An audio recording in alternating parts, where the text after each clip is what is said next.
understand why I have named it like that, uh, the golden breadcrumbs. This is the journey where I should be able to, if I'm successful, I should be able to connect you with the importance of analytics in business. So how for the business, these are golden breadcrumbs. So this is also very interesting, that we are so digitally connected these days, and we have actually not let this pandemic come in between our endeavors and also knowing more about the potentials and possibilities that you and I together have in this world, right? So hats off to the digital world and digital technology that we are able to go about all our work without having hampered our work even for a single day. So coming to the point, you would have heard that data is the biggest asset in today's digital world, right? For individuals like you and me, for businesses, for society, that is the new catch point or a new catchphrase. Data, it's not new, it was always there. It was always very important since the data provides for us the simulation of the real world in symbols that have a meaning, symbols that were measurable, right? And therefore, they have always provided us with an objective way of quantifying events and phenomena which are happening all around us, right? So data is that measuring quality, measuring quantity, something which is objective. So when, it dates back, I don't know how many of you would have heard of this astronomer called Eratosthenes. He was a mathematician, geographer, and also he was an astronomer. And he wanted to find out, he had heard from Galileo that Earth is round and so on.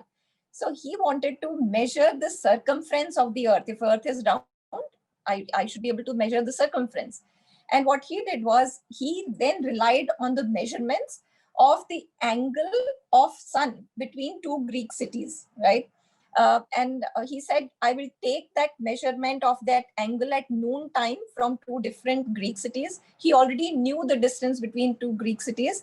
And then he measured the angle at which he could see the sun at noon, right? And with that, he used some trigonometry and the data of measurement. And finally, he was able to calculate correctly the circumference of the Earth. This is almost 800 years back story. So likewise, in society also, we know, for example, that the phenomena about the forest cover is decreasing. Global warming is increasing, forest cover is decreasing. How do we know? We are now more and more relying on data, which is being captured through images from the satellite. And then we are performing image processing to accurately find out what is the rate of change. By what rate is it depleting? Where is it depleting less? Where is it depleting more? And we are also able to forecast, how much if we keep on depleting this forest cover at this rate, how soon will we have a very bald Earth, right? So we are depending on a lot of data from the satellite. Now, this is about science, but even in businesses, the phenomena that the customers are changing their preferences, whether it is for a type of food or clothing that you and I wear or entertainment, all that phenomena is also being captured through data. And data about those is being produced every single moment, like their customers or potential customers. Today, I may not be their customer, but I could be a potential customer for them. And so that they can reach their products and services out to me and you, isn't it? So for them, all this behavioral changes that we are declaring on our own as data, this is very valuable to the businesses. And after all, for a business, the business is where the customer is. That's one universal truth. Earlier also, we had data. We always knew that data is important. We always knew of its importance. But the problem was that in olden days, data was difficult to accumulate, for one. It was mostly understood as numbers. Somebody would tell data. Even when I was growing up, if somebody said data, I would understand, okay, these are the numbers, some tables, something, or maybe some nominal data which had names and categories. Maybe that was data. And also the quantity of data that we were able to amass, that was very less, right? Hence, the forecasting models which were built on the relatively smaller sample sizes, right? And those models were then based on the statistics. In the earlier times, they were at best guesstimates, or they were good estimates, but they were all embedded in statistical models that were based on that sample sizes, but which were obviously not very large. And hence, all that data and which were dealt very well with statistics, they might have been very good for study, but then they were not really of so much strategic importance for the businesses as the data and analysis as today. Because you will understand and appreciate that if for a business, they are taking a decision on the basis of a guess or an estimate that the data has produced, then there is too much of a risk. What if the data or the forecasting model was not right? What if the data was not adequate to make a decision like this? And therefore, especially in the world of businesses where we have large conglomerates, where the risk of making a decision based on inaccurate forecasting model, that risk could be very high, and therefore it can cost the business very dearly. That is the reason that in olden days, not the data itself and the statistics on data was not of so much of strategic importance for businesses as it is today. Now the story has started changing. And when the story really started changing, it started changing in around early 90s with the advent of internet technology. And internet technology then became commonplace. It was available to every common man in around 1992, 93. We had already started using a lot of internet, many of us.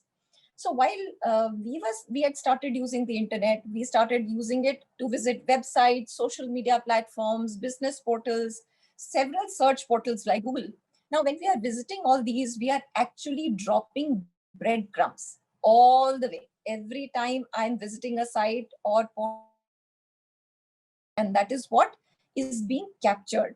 Now, these breadcrumbs is the gold dust that we as consumers of various products and services, we keep dropping wherever we go in our virtual avatars, right? So when we go and visit, these are our virtual avatars. When we go e-shopping, in fact, when we go e-hopping, I should say, whenever we are going to other sites, not particularly for spending money or for shopping, but even e-hopping at various places. Either we get it on the net, or we are consciously searching for something, or when we are not searching, we are being searched for. When you go and make your presence felt on the social media sites, you're actually declaring to the world that I'm here, and whatever you speak, whatever your opinions are, they're actually all valuable data, right? So now the data about each one of us is getting denser. A lot of data, a lot of information about us is available. It is getting denser, it's getting cleaner, and it is getting more authentic by the day. The businesses are looking to mine this asset and turning this asset or raw material, if you may, into a very useful proposition that will make our own lives better, easier, or maybe simply more enjoyable, right? Now, this rich data that I'm talking of, these rich golden breadcrumbs, these are helping the business leaders make a decision that will not only fulfill the customer's needs, yours and mine, but also it will ensure a business sustainability, because business know that the data that I'm now getting is authentic, it's correct, and it is coming in huge numbers. So the sample sizes are no longer small these days. Sample sizes are as huge as possibly the population of a country, or a population of half the world, right? And therefore businesses are also taking it very seriously.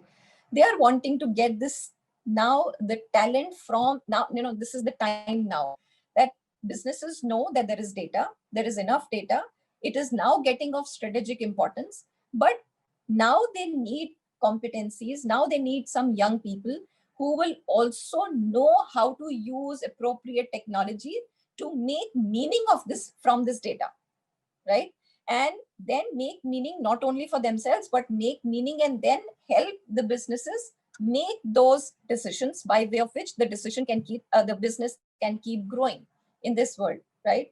And that is why we are having this talk with you and me, because we already know that I'm talking to a very young population, which is at this juncture where you can get maximum advantage if you understand data, and you also can get trained on how this data is a golden breadcrumb for the business. So if you hone your skills correctly, the business is waiting for you, right?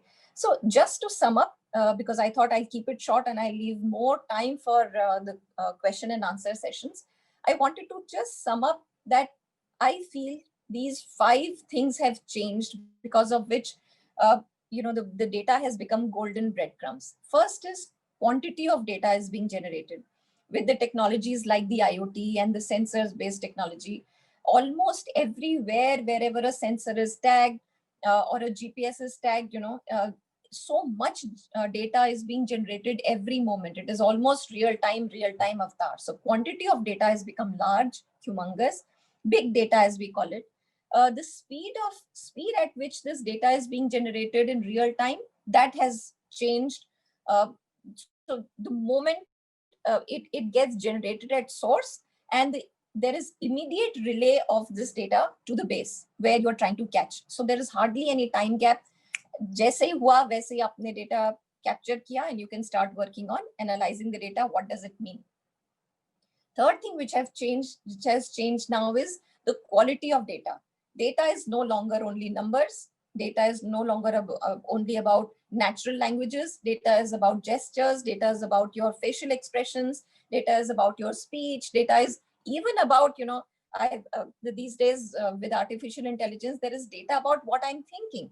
There are cognitive data which is being produced every now and then without me even knowing it. There are some speech recognition softwares which are running behind, and they are listening to what I'm saying and my accent and my diction, and they are trying to profile me into some category or the other. So there is so much richness of data. There is so much different quality of data which is being produced.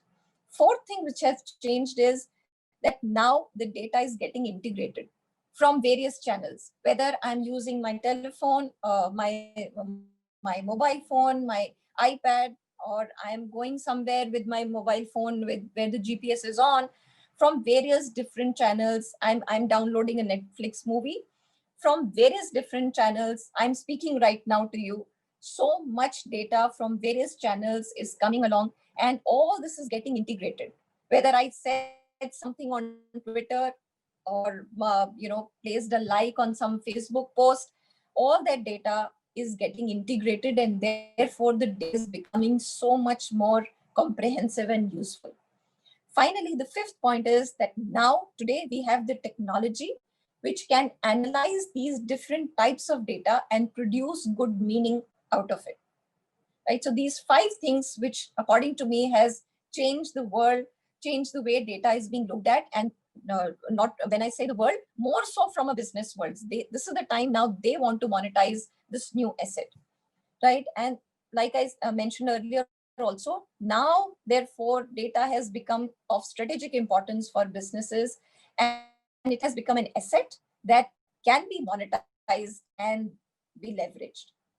And this is where a need arises for us to develop competencies among students like you, young generation like you, and even, I'm also not, I may not be so young, but I still have a lot of things to learn. So even if I were to develop my own competency going forward, data is the way to go. And I must be able to use technology so that I'm able to analyze data for some business output. Now, how do we create that kind of competency, right? That's where all the new age MBA programs, that's where they'll be forced to go. Very soon, you will not have much market for an MBA which does not deal with or does not teach its students technology and technology for analyzing data, because that has now become the core, that has become the golden crumb. NMIMS has a center of excellence in business analytics and decision sciences. And we started our MBA in business analytics program, which is a 2-year MBA program, which has this core of business analytics. And the whole idea, the whole vision of the program is that we should be able to develop industry professionals for future, which know not only the art of data collection, data storytelling about data, but also the science behind the analytics of data, and how do they connect together for the benefit of business. Whether somebody wants to become an entrepreneur himself, he will still need a lot of a hand on business analytics. Corporates world over are now looking at people who have this core competency of connecting the data analysis with business goals. And that's where our MBA in Business Analytics program of NMIMS is positioned. Of course, you can ask me more about during the question answer session, but just to give you a glimpse that it is a 2 years course. So it is a unique blend. On one side, business management, because it's a full MBA. And on the other side, it gives you the complete blend of analytics in every functional domain. For example, finance analytics, marketing analytics, people analytics, and of course, also trains you for taking up analytics profiles or jobs in different industry sectors like the BFSI, the healthcare, the insurance, the FMCG, many other different sectors where analytics is being used. And we do that not only because of the curriculum which has been designed along with the industry professionals, but also that we give opportunity to the students to work on real live projects from the industry, and also internships. There are 2 internships, a summer internship and a winter internship, which gives a very good idea to the student and also gets an idea for him to understand what is happening in the industry today and hone his skills. And he then becomes very, very placement ready, job ready. For those who are seeking jobs, I have also seen these days that there are many students who are not actively seeking jobs, but they're actually actively seeking occupations, because we are moving towards gig economy, right? Which means if there are many students, I've heard them say that I am good if I can be an independent freelancing consultant. I have the weapon of analytics with me.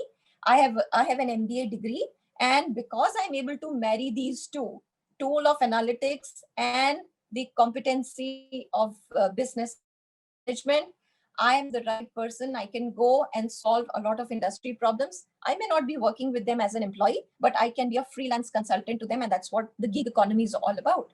You can start off as an entrepreneur if you have these 2 tools with you, and a degree from NMIMS is your best bet. We have a very good industry connect, because one is NMIMS has its own brand name, and NMIMS as a university goes back to almost 39 years now, ever since we started our business school long back. And so the legacy has traveled. Now we have so many alumni, so many industry partners that we already have. So we get that advantage of the brand being well known, and the advantage of alumni coming forward and giving us guidance of where the things need to go, right? So that brings us up to speed with the industry. We also have very innovative learning methodologies. Not only do we have design thinking, and how does that relate to data analytics, something very new, storytelling with data. We also have Harvard case studies which talk about which companies have actually turned their fortunes with business analytics taken early on. And of course, we have flipped classrooms where the students can actually go through the recorded videos of their own professors, or maybe some MOOC courses, and they come into the classes mostly for class discussions, right? Of course, I can go on and on, but I thought I will just pause at this moment. And if you have any queries, any questions about business analytics and its domain and its profiles that are required in the industry, please feel free to ask. Do we have any questions for me? So while you are thinking of the questions and mustering courage to ask, it is also, I think there is a question. Yes, Arushi, do you have a question? What platform does NMIMS provide with respect to BA? If you're talking of platforms for analytics, so of course we have SAS as one of the softwares. We have had a long-term MOU signed with SAS, so that SAS is one. Apart from that, you will know that these are many open platforms these days, whether you call it R, Python, Power BI, all these are available to all the students. And we are constantly in touch with whatever new technologies and new partners for providing platform to our students. Even cloud-based platforms are available now. That is one. Then to begin with the wider view, how can we compare MBA PGDM with MBA Business Analytics? Is this, if I understand correctly from Ankit Sehgal, are you trying to ask me to compare a regular MBA with MBA Business Analytics? If that is the question, then let me say this, that these days, your MBA with business analytics gives you that additional weapon or additional tool. If you don't like the word weapon, additional tool where you can go focused and tell the world, this is my sharp weapon which I have. I already know the business management. I know the business goals. I know where analytics can make a difference for a business, whether you want to do marketing with analytics, whether you want to catch frauds in BFSI sector of financial frauds, or if you want to manage your people around. I know people analytics, I know HR analytics, I know factory analytics in case you are looking at a factory, and how can you up your production, how can you make your supply chain much sharper and much more focused with supply chain analytics. So this person who's doing his MBA in business analytics, he's going with an MBA which makes him understand the entire business, but he is additionally armed with this very, very sharp tool of analytics, which he can run on their business problems almost immediately after passing out and help them make their goals. I hope I answered that. So this has much sharper focus and a tool which is readily usable. How data analytics helps in online marketing? It's a full course about analytics and marketing, so I don't know if I can do justice about that. But in short, marketing obviously is about letting your people know, your potential consumers or customers know that you exist with your products and services. Now, to be able to do that, it's very important for any marketing person, professional, to know what people are thinking, to know what people are speaking, to know what people are behaving like, right? And thankfully, these days, we are probably less verbal and far more digital. So whatever comes in my mind or in my heart, or if I have to share an opinion, I would probably go to Facebook or Twitter, or I will write on WhatsApp and send it and broadcast to many friends. And that's where the data is being picked. And because of all our presence of billions of people on these platforms, various channels, where data is getting picked up, that data can be used, is being used, it is being used by these marketing executives to find out what is the sentiment. So doing sentiment analysis, and then and many others, and then they go ahead and do their digital marketing based on the marketing analytics that they do at their end. I hope I'm able to answer that question. Then somebody says, what skills should an individual have for business analytics? Sure, good question. See, the skills which are required, one is because the analytics part, the business analytics part will require analytical skills. It will require you to think conceptually. So we also call them conceptual skills or higher order skills. You need to have your a penchant for data.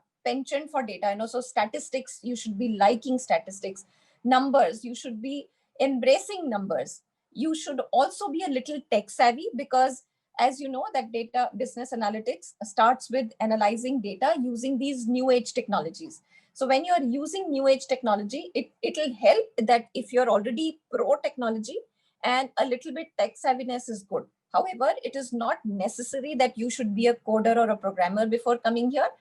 Let me put it this way, the quality of understanding a stepwise process to solve a problem, which is what we call an algorithmic way of thinking, that should be good. So you got to be good at mathematics, probability. You have to like data. You have to like storytelling, because data, it is from the data that you derive stories, and then you should be a great communicator to be able to tell the story out to the outside world. Okay, now generally what job roles candidate gets after business BA? So quite a few job roles, not only the front end jobs, because when you are talking, you could be a you could be a marketing manager, but when you are a marketing manager, if you are, if you also have the tool of data analytics, now when you talk to your client, you will be talking about a lot of data with conviction, right? You will be far more confident when you're talking to him. Likewise, if you are in the field of, so business analyst is of course always there, but then I'm saying that it goes much beyond only a business analyst. It goes, if you are a finance person, you could be a financial analyst, right? You could be an HR person, and you are then uh, you also have the back end of data. Therefore, instead of doing a normal HR role, you will actually be doing a people analytics role, and thereby you will be able to keep everybody happy. So there are many different roles, but what I'm trying to say is, even in the other roles which are classical marketing or classical finance, here also, if you are a business analytics MBA, then it always helps and it always makes you sharper. Business analytics, financial analytics, marketing analytics person, a digital marketeer, all those roles are always there. Even in operations and supply chain, right? You have now roles which are specially meant for, you could, in your career, then you could someday become a chief digital officer for that matter. How data analytics, okay, so yeah, so good question. Somebody has also asked, how's data analytics different from business analytics? So, the clue is in the name itself. And how I like to put it is, data analytics is about creating data as an asset, right? So you have data, you know how to collate data, you know how to collect data, you know how to clean data, you know how to turn that raw material, raw data into a great asset, right? That is data analytics. While business analytics is taking the next step of matchmaking this asset into business goal, right? And then to take decisions. That is business analytics. So knowing the business part of it, managing it, because remember, the business analytics person will also be given a soft skill, because he should be able to then uh, to be able to convince people that through the stories and through his communication medium, that this data that you have brought, this is of this strategic importance to you. Many a times you have to turn around people's thoughts. There are many people who will still like to believe only in gut feel, or they might be doubting Thomases to say, why should I believe the data? And therefore, a business analytics person, this is where his core strength is, because he knows business, because he knows management, because he has the soft skills, because he knows that how to uh, how to how to logically tell people and convince them how this data could be of importance for them, how is it a golden breadcrumb for them. That piece is handled by a person who has been trained in business, as well as given a sharp tool of analytics. All right, I hope I make it clear. Learning curriculum and opportunities, difference between MBA analytics and MBA Purdue dual degree program. Now, this so once again, the difference lies in where the focus is. The business analytics program, like I mentioned again, it is focused on business with a tool of analytics as a very, very sharp tool, right? So here also you will have coding, here also you will have technologies and tools to mull with data, but you will be very nicely focused towards business, and especially the businesses which are all these big business houses, big or small businesses, to start with in the Indian context, right? So Purdue dual degree program, of course, has an exposure to the US also, but there the focus then goes towards doing your MS degree also. How does business analytics differ from post-COVID situation to pre-COVID situation? So that's an interesting question.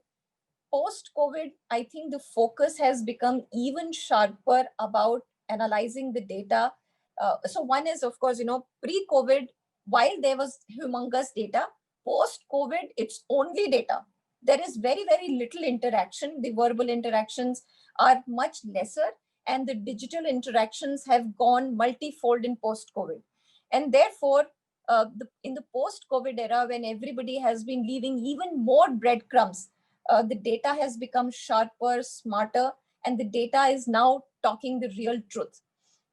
And therefore, I believe that, for example, let me take it, the models which are being perceived, or the models which are being used for when will this pandemic come down, or when will the vaccine start having its effect on a long term, and by when do you think the whole world will be vaccinated, or at least immune, either through vaccination or maybe some other ways, by when all this world will be immune to the COVID-19 virus. This is all now being all being done so precisely, simply because we had so much data. So now in a post-COVID era, the focus is all the more. In fact, you would see this turnaround of the industry saying they will probably only come back with people who have this competency of reading data and making meaning of the data for business goals. Since when NMIMS is providing this course? So it's 2 years ago that we started this course in 2019, right? So the first batch will now come out. To know, I would like to know about people analytics. So people analytics, somebody has asked, it's about how you use your data to understand people and therefore their competency. So one of the let's say outcomes, if I may, or applications. Yes, I think application is the more appropriate word. One of the applications of people analytics is that with people analytics, you can actually analyze the behaviors and competencies and competency gaps of the employees of your organization, right? And because of analytics, then you are able to say that, okay, so maybe I'm a part of NMIMS. So maybe NMIMS, if they are doing a people analytics, they will be able to recognize that this lady called Anuja Agarwal, she is lacking in XYZ skills. And this is where her gap needs to be filled. And they will send me for an appropriate development program so that I can cover up my skills, right? So that's one of the outcomes. It's about collecting data about people and analyzing that data about people to further enhance the people's lifestyle or experiences. And of course, it has a business goal attached to it. So if you have better employees and you invest in the development of your employees will obviously help the businesses grow. So there's always a business model around almost everything that we do today. Can you tell me about different analytics? I mentioned a few, right? Insurance analytics, banking analytics, there is financial analytics, so fintech is one area where a lot of financial analytics is being used. There is marketing analytics, there is supply chain analytics, okay? There is factory analytics, production analytics, right? There is healthcare analytics, there is healthcare informatics. Have I missed something? There could be almost every industry, but these are the mainstreams which comes to my mind offhand. How good should one be in terms of coding if we were to pursue MBA in business analytics? So like I said, beta, so you need not be an adept programmer at all, but you should have a logical way of thinking. You can always cultivate it, of course. So I've been a programmer. I have a computer science background. And therefore, I probably have that, I have cultivated that natural instinct to think in logical series of steps. And therefore, for me, picking up any new coding or any new algorithm is easy. Everybody can actually imbibe that. These days, the interfaces are so simple that it's very easy to learn coding in maybe about 2 or 3 months' time. You could be a very expert programmer. And by the way, this programming is not so much about starting from scratch on command line. It is so much about picking the right steps for analyzing your data. Apart from India, every mediclaim company outside the country using medical coding to deduce all such paper formalities. So can MBA help to come up with this kind of an idea in our country also? Absolutely, yes. In fact, some of the projects that I'm seeing which are coming from the healthcare sector and so there is a combination of healthcare and insurance, right? So there are projects which are coming in and which are trying to solve this problem. Are there any good courses for business analysts? MBA, BA is one of the best. future of data analytics post-COVID crisis, will there still be an advantage? Of course, there'll be an advantage. This is the time to do it. Yes, being a computer science engineer, will it be helpful for business analytics? Yes, because you will get an upstart towards coding, but it stops there, believe me, because business analytics and especially MBA in business analytics is going to make you an MBA, a full rounded personality, where you will have to appreciate data and more, I think more closely you will have to marry business, because that's what I'm ultimately interested in. I don't have a background in technology, and will I lag behind if I take up this kind of course? So Shweta, thank you for writing in, and believe me, it's not about knowing technology from your graduation years, but it's about being pro towards usage of technology. So, and you just have to have a logical thinking. Picking up a new technology is very easy these days, right? And you will see everybody, it's a competency that everybody is building up. So it's not tough at all. Uh, in fact, and the first part of your question, rather, it's about business sustainability. So absolutely right. The businesses, you would have heard in the past that people would say business is very risky. And the reason why people would shy away from doing business is because they felt itna risky hai, baba pata nahi decision liya to wo dhande mein nuksan ho gaya to kya kahan jayenge. And that stemmed from the fact that we did not have enough data to support our decisions. We were taking it on our gut feel, and therefore the responsibility was totally ours. जितना हमने देखा, जितना हमने समझा, अपनी आंखों से कानों से सुना, उतने पे हम we would base our major business decisions on those, and therefore many times the businesses were not sustainable. But with business analytics coming in, with data coming in, the risks have reduced, right? So a good skill about reading data and joining it with business is going to actually make your business sustainable. Do HR and business analytics can go hand in hand? Oh, yes. Like I mentioned, one of the sectors or one of the lines that people take is in people analytics these days, right? So even for HR managers, it is becoming an essential skill. Is business analytic has a good career? Oh, yes. I mean, please go around, just scout for profiles. You will find that more and more profiles are coming for analytics-based business management graduates. If corporates are hiring a salaried person who knows data analytics, then how being an entrepreneur help? Yes. So who is this? Mandit. Yes, Mandit. So thank you for asking. The corporates, so when the market is good for a competency like this, you have the choice to say, I can have my own consulting firm, small consulting firm to start with, and I could be a freelancer. There are many companies which are actually okay with outsourcing the analytics part of their business, right? So on one side, there will be companies who will say, no, I want him as a part of my department. There would be another set of companies who would say, I don't want to take him on my roles, but if he has the competency and if he has his own small firm, I would like to do business with him. Just to give you a tie back, how did the auto ancillary units become so successful? The auto ancillary units became successful because in olden times, entire car, every little nut and bolt of a car was manufactured in a factory. It was their responsibility. After some time, they realized, the car manufacturers realized that, mera kaam hona chahiye to design the car, to have the basic, the outer body with, I should be able to design a nice outer body. I should be able to design a strong engine, right? That should be my core. Safety should be my core.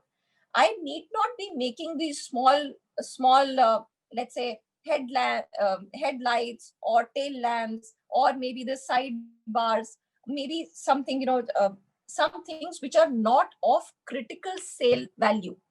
And when they said, I still need good quality, good finish in those. And why not I outsource this as ancillary to the ancillary units? And that is how these innovative and very good ancillary units came up, they got their own patents, they got their own designs, they got their own businesses, and they are working with these auto manufacturing firms as good partnerships, not necessarily being on their roles. And I believe that the same is already happening and will happen, because we are going towards gig economy. Please read about gig economy, which says the companies or corporates, big or small, will very soon be looking at working with a lot of network of people or firms, rather than having one elephant or one dinosaur of one big firm themselves. That's where my belief is that it's good both ways. You can get hired as well as you can start as an entrepreneur and do business with the very same firm. Oh my God, there are quite a few questions. All right. Do we have the time or? Yes. Okay. So we do have the time. Some of the programming languages used is business analytics. I just mentioned a few are Python with, those are the kind of languages. You can, of course, do your Power BI. You can use a base programming of SAS and so on. There are many more, and they're getting added, maybe by the time you come in there could be something new. I wish to step outside India with this course done. How possibly can I see myself getting a job abroad? So that's a tricky question, because I don't know what is your definition of abroad, because these are very specific. If you by abroad you mean US, then you will probably have to try that route. Maybe you'll have to take some professional counseling help for the US market for job, right? Don't you think a data scientist has upper hand unlike data analytics? So are you talking data scientist, data analytics, or are you talking business analytics? My focus today is business analytics, Pite. So I will now read your question as data scientist versus business analytics, right?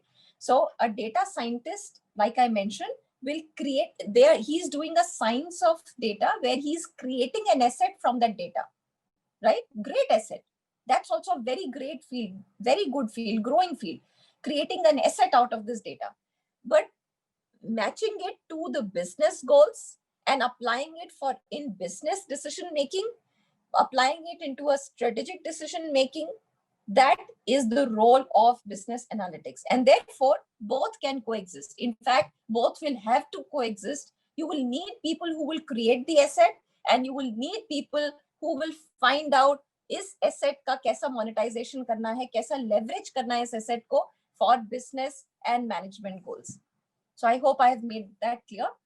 First point, I'm very clear about I am differentiating data science with business analytics, all right? Not data analytics only. What is that you look in a candidate while interviewing him, her for this program? Okay, great. I think the attitude of to learn and attitude to learn about technology. Somebody who can embrace technology, who can get up and say, boss, I don't have a computer engineering degree. I don't have an engineering degree, but I'm intrigued by this technology, and I'm a logical thinker, and I would like to learn and embrace this new technology. My focus of my career is that I wish to recognize data as the golden breadcrumb, right? That's one. Of course, soft skills are important, because we also want to see people who are great storytellers, because then unko storytelling ke liye, the content that we will give is the data, right? They will themselves take the content and convert it into a great story. So because remember, this is an MBA program, and for MBA, your typical skills of the soft skills, your typical attitude skills, your behavior counts equally well. Okay, so, nice question. Sorry for being skeptical, but first intake is in 2019. How can you or I be sure about the placements? So, beta, I am sure about the occupations. I know that there is so much more potential in the world, right? Not only in India, there's so much more potential, because this is the time that you will need an MBA with a sharper focus like business analytics, right? It is just because of the COVID situation that maybe, you will see a little bit of a lull, but then it's just, and because the industries or the companies, we are going through a different economy.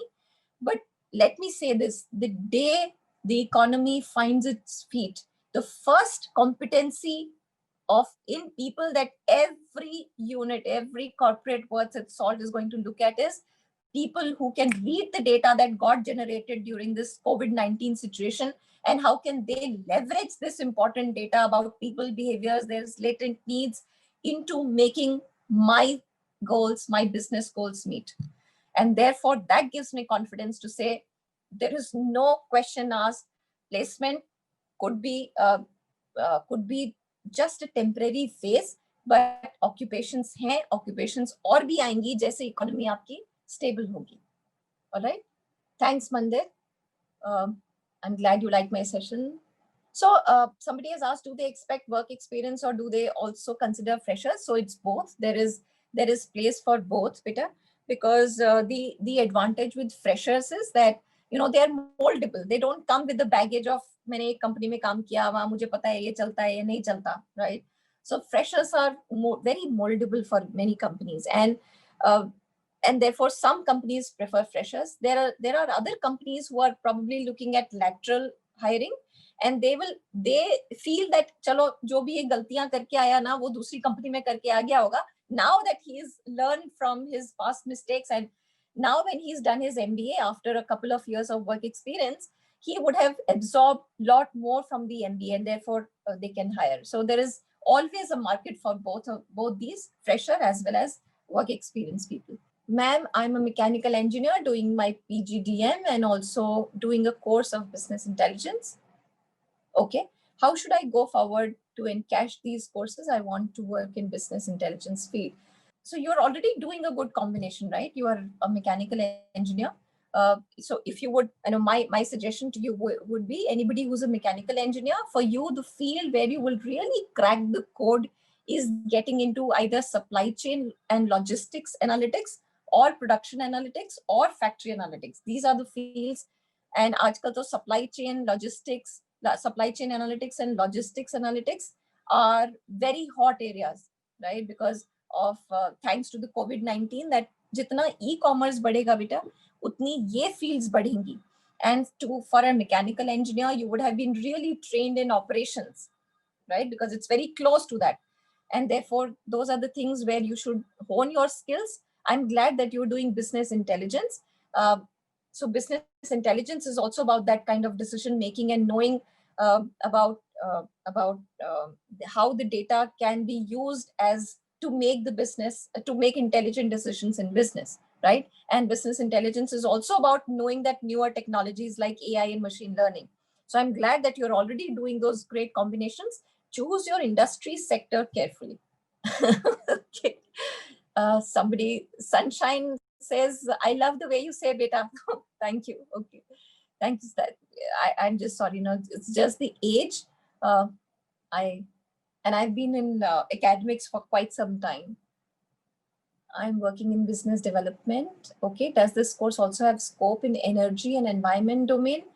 I'll be very frank, I have personally not explored so much, but I'm sure for energy, if you're talking of energy savings and so on, I have personally not explored that field so much, but then I'm sure it exists, because once again, for energy and environment, there is so much of data being generated. Actually, that's giving me a good idea. We should have an elective or two. Maybe we should have an elective basket on analytics pertaining to environment and sustainability. Yeah, so that was the last question, I guess. And I think it's time. Oh, it's exact 5. Time to close. Yes. Thank you so much. So, yeah, I think, so we can end this session. Thank you, ma'am, for such an insightful session. It was very, very interesting to know all the details about business analytics. And great to have all of you on board on NMIMS Business Analytics MBA. Yes, yes. Thank you, everybody, for attending the session today. Thank you, beta. Thanks. Bye-bye. Bye.